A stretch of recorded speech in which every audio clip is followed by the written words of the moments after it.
Hello, my name is Norman Reitmeyer, and today I'm going to be giving a presentation on the difference in approaches to behaviorism. Behaviorism offered a promising new turn for psychology, one that directed the field more concretely toward a scientific and quantifiable orientation. Behaviorism offered more concrete subjects like learning, reinforcement, discrimination, and extinction, but in truth, there were major divisions and differences within the school of thought.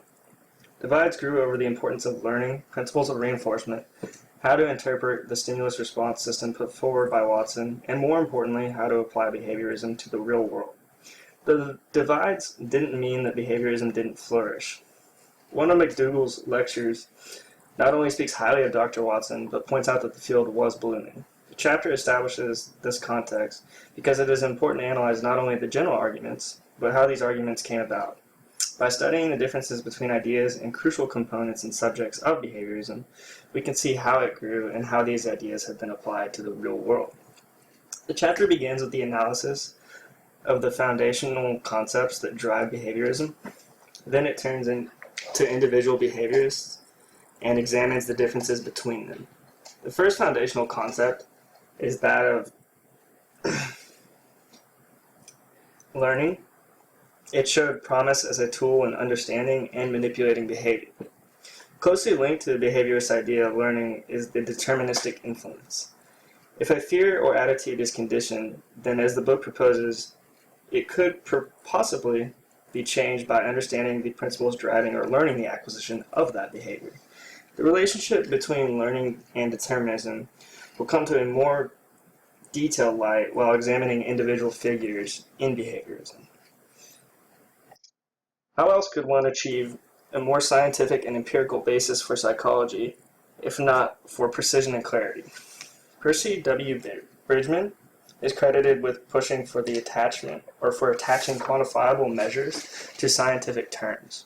Bridgman's directive operationism provided for the basis of breaking down concepts like sex drive, hunger, and attention by measuring them to quantifiable ways. This new way of approaching science in general clash with the idea of intrinsic meanings. There was no longer a need to explain hunger by finding an absolute meaning,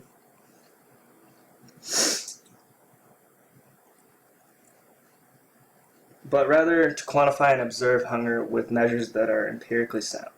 This also requires that a lot more value be placed on measures employed to gauge phenomena, as we choose values that we deem appropriate in gauging said phenomena. Bridgman would argue that data is meaningless if not for the meaning placed on the measures we use to get that data. A major flaw that is pointed out in operationism is that it goes against its nature in making absolute meaning of meaning. In other words, by trying to shed the need for intrinsic meanings with operant meanings, it dictates an absolute meaning of what meaning is or should be. Bridgman later described operationism as a Frankenstein monster and agreed with some of the critics of his theory. Another criticism being that one needs to also focus on why someone would pick certain measures and why they might benefit the individual and research. Logical positivism is mentioned in the chapter because it links movements towards precision and clarity. It values integral behaviorism in the fields of psychology and philosophy. Logical positivism grew out of a concerted effort to further science away from the ambiguous and metaphysical. The logical positivists would say concepts are lacking in scientific meaning because they are not verifiable. The inner world would be into itself, relying on its own reference to examine one's happiness would be unachievable by an outsider examining another individual. This movement, like behaviorism, employed reproducible propositions and data that was disregarding of personal experience. The importance of experimentation follows all previous concepts in a sort of logical way. Why would you want to understand the mechanisms of learning with precision and clarity if not to experiment and test resulting ideas and hypotheses that would come from these values? Neo-behaviorists, as the book states, were fond of experimenting, testing crucial concepts in some cases, with overly sophisticated design and very particular and non-consequential problems. The response to the aforementioned criticism is that a fledgling science must build its empirical database. It must build the building blocks of quantifiable and reproducible knowledge and concepts before moving on to more complex interactions and relations. Like stated earlier, behaviorists disagreed on definitions of important concepts, and not surprisingly, they did not agree on how to conduct experiments. The very differences between ideas held by prominent figures in the movement define why experiments would then turn to have to be carried out differently. The chapter mentions how Clark Hull used mathematically derived hypotheses, while Skinner did not even think he would test hypotheses. Appropriately, those differences between important psychologists and behaviorism should be examined. In early behaviorism, William McDougall prioritized for psychology that human behavior ought to be its primary focus, and warned against Watson's more metaphysical behaviorism. He even acknowledged that psychology was a positive science before Watson, and that even though behavior is the main focus, the mental experience was still linked to the physiological. For McDougall, goal-seeking drives both behavior and mental experience, which he coins as hormone. Living beings all exude the urge in response to something that would satisfy a goal or need. McDougall also sought to explain, while purposive explanations, those of mental experience, were important, they needed to be linked to body's mechanistic behavior. Though he was the head of the psychology department at Duke, he wasn't quite vogue with mainstream psychology, probably because of his definition or dedication to purposive behavior, for which he pleads his audience to convert to his ideas and purposive behavior. Edwin Bizzle Holt, narrowly a behaviorist, did not think psychology would be primarily concerned with behavior. The text does point out that his definition of behavior itself was broader than Watson's, and like McDougall, thought that life is goal-oriented. The achieving of these goals is dictated by purpose, and here we find a difference between the two mentioned psychologists and Holt, and behaviorism at large. It is an extension of these thoughts that Holt would conclude that behavior is not random, because mental processes that drove the movement towards goals would be linked to the neurophysiological. Holt also focused on what he called molar behavior, the amalgamation of behavior processes reflecting in larger behavioral units, complex behavior like building shelter. Holt went on to influence Edwin Tolman, who is covered in the neo-behaviorist section. Walter Samuel Hunter saw himself as a liberal peer of Holt's, and similarly was at odds with behaviorism as he shied away from extremity in his positions.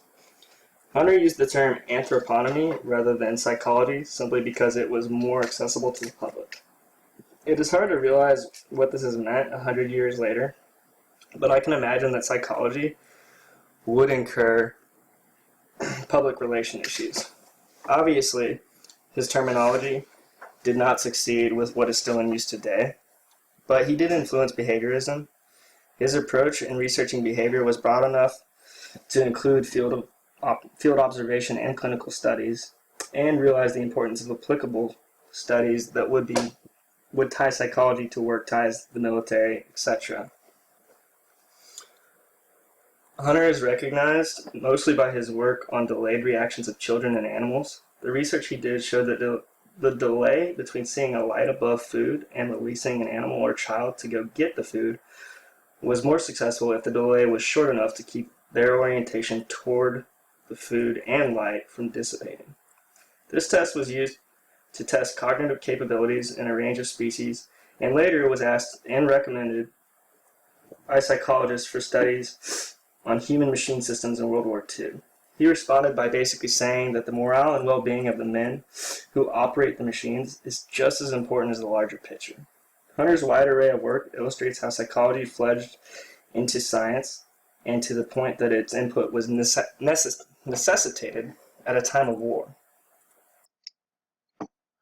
Carl Spencer Lashley was by far more focused on problems of learning and how to experiment on them so than the defense of behaviorism. He focused on localizing and identifying how and where learning discrimination would take place in the brain, but what really stuck out to me was his attribute to scientific integrity. The chapter goes over how Lashley was distraught with increasingly larger amounts of money coming into the fledgling field of psychology at the time, worry of how too much money would force scientists to focus on the acquisition and retention of said money. Lashley did not succeed in finding clear localization and learning functions of the brain simply because it doesn't exist. While some neurological systems are hardwired, learning isn't located in one central point of the brain. Rather, learning functions to illustrate neural plasticity. As he discovered, brain damage did not prohibit learning, but perhaps impeded it in some situations. Lashley's work would follow over time to show that mass action and equipotentiality were important contributions to psychology. The former being that localization of damage to the brain does not impede learning, but rather the amount of cortex that is damaged. The latter being that the capacity of the cortex to pick up slack for the damaged region by doing the work that damaged region would normally do with a non-damaged region. He avoided grandiose claims like Hunter, but clearly it didn't stop him from being an important figure in behaviorism.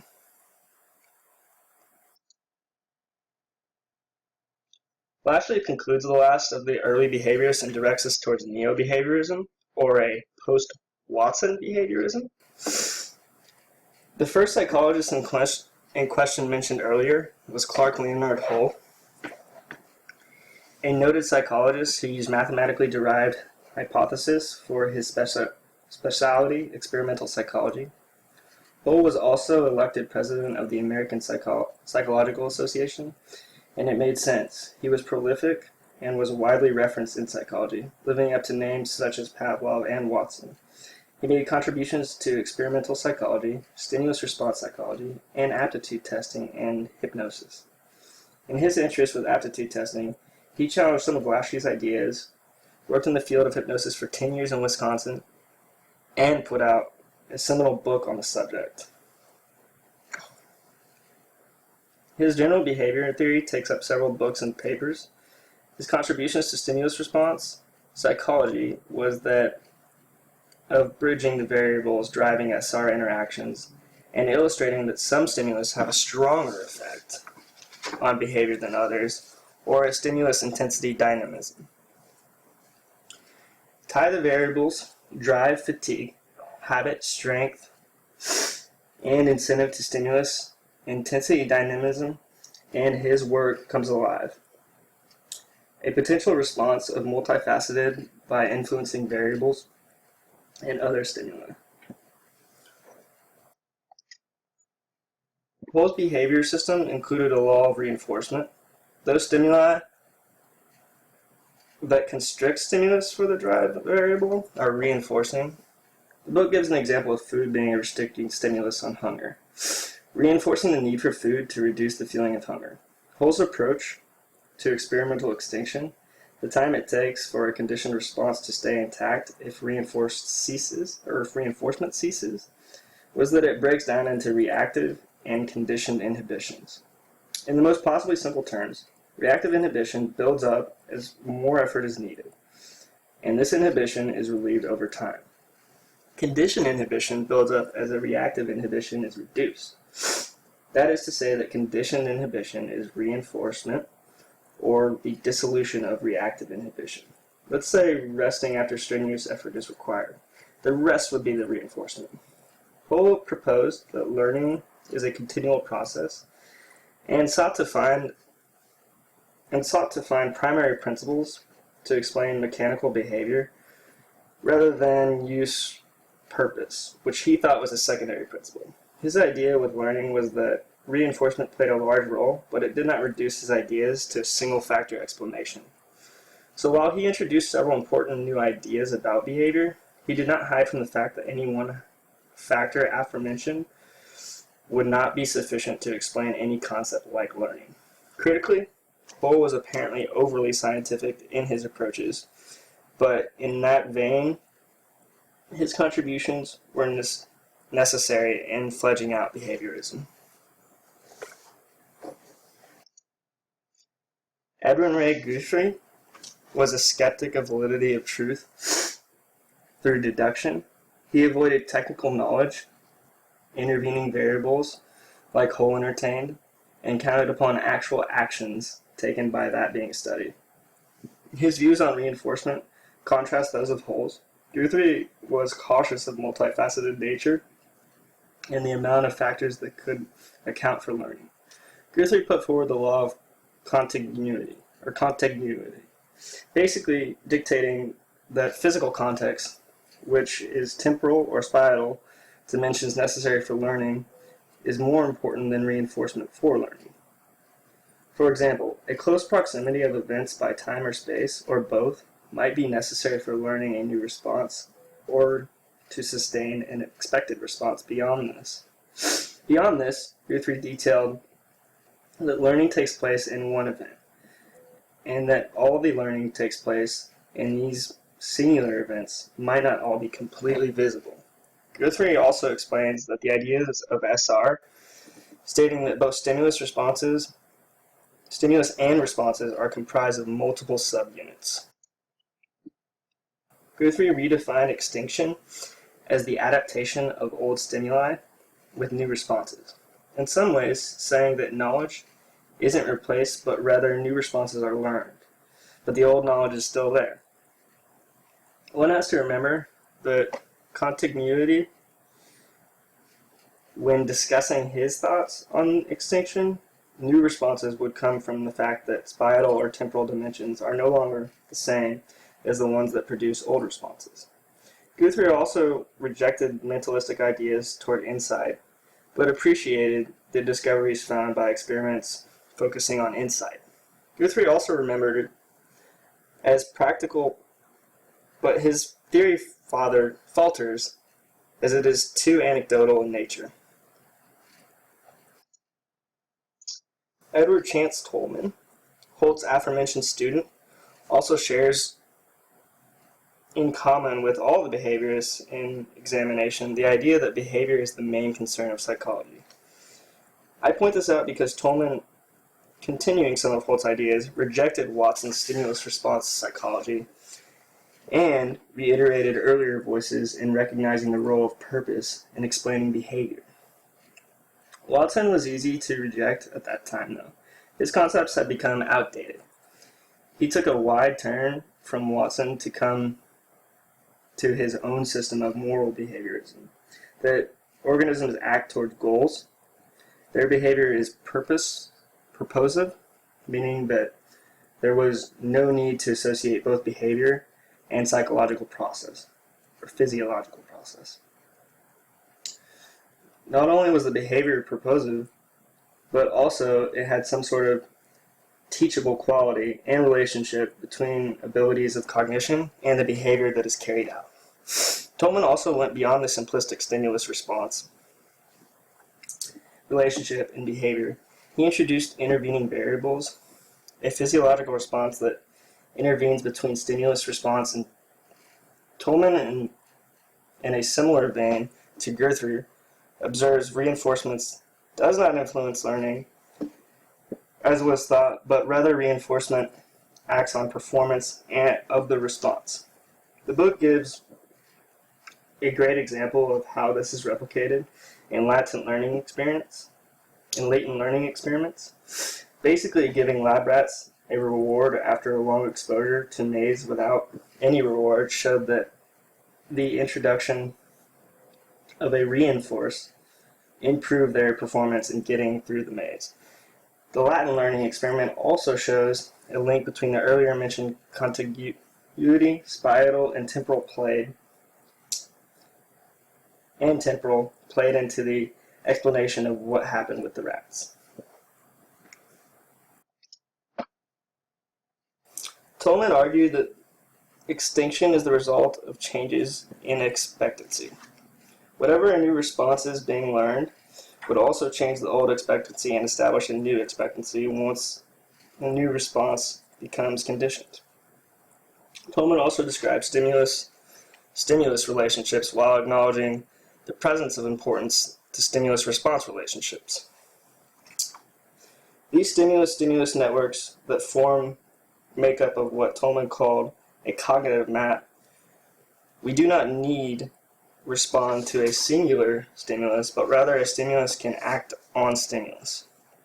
A cognitive map basically would be a network of knowledge that would be able to adapt to changing situations. Like the rats who were made to wait longer for their reward for performing necessary behaviors, once the reward was introduced, they were able to navigate their way back to the reward from a working memory or a network of learned responses and stimuli. While Tolman didn't rely on insight to explain learning, he didn't condemn it, but had ideas that there were some sort of capacity in learning processes for adaptation to new stimuli and responses. This takes us to our final and no less important final figure, B.S. Skinner. Theorist Frederick Skinner, in my opinion, was the most notable of all figures discussed in this chapter. He drew from a wide range of influences: Charles Darwin, Lloyd Morgan, Edward Thorndike, Ivan Pavlov, and of course, John B. Watson. Skinner saw behaviorism as philosophy of science, and was also a stark positivist and determinist.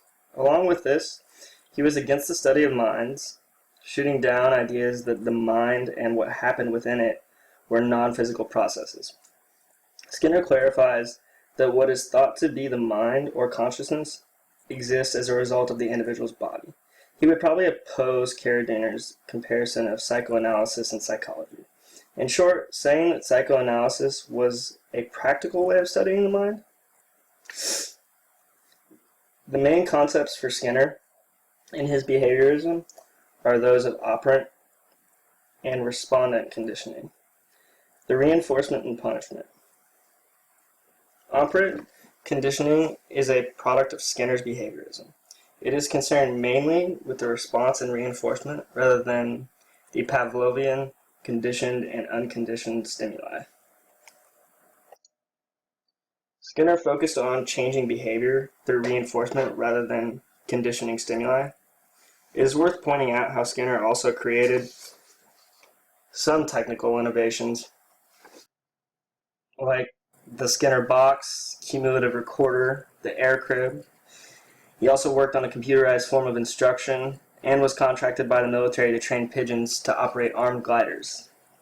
He's definitely an interesting man, to say the least. His research on verbal behavior put him at odds with Noam Chomsky, also an experimental replication of his community from his eponymous Walden tube. In conclusion, the reason for going through all of these different figures and definitions is to illustrate where psychology was and how far it has come, as not a science, but a study which finds application in pretty much every corner of life. Not only that, but I think this chapter did great in showing how a science develops, putting together building blocks that can be tested and verified until more grained concepts and networks of ideas form. Abramson points out that behaviorism is underrepresented in modern psychology, but also still has vital input to give on psychological science. Drash describes a new paradigm that has somewhat recently revitalized behavioral research. A new way of looking at autism is contingent disorder of behavior. In ending, I'd like to point out that just because time has passed, it hasn't completely extinguished the calls for subjective measurement in psychology. Wolf writes about a need to integrate the subject measurements with psychology to best serve the interests of society at large. Thank you.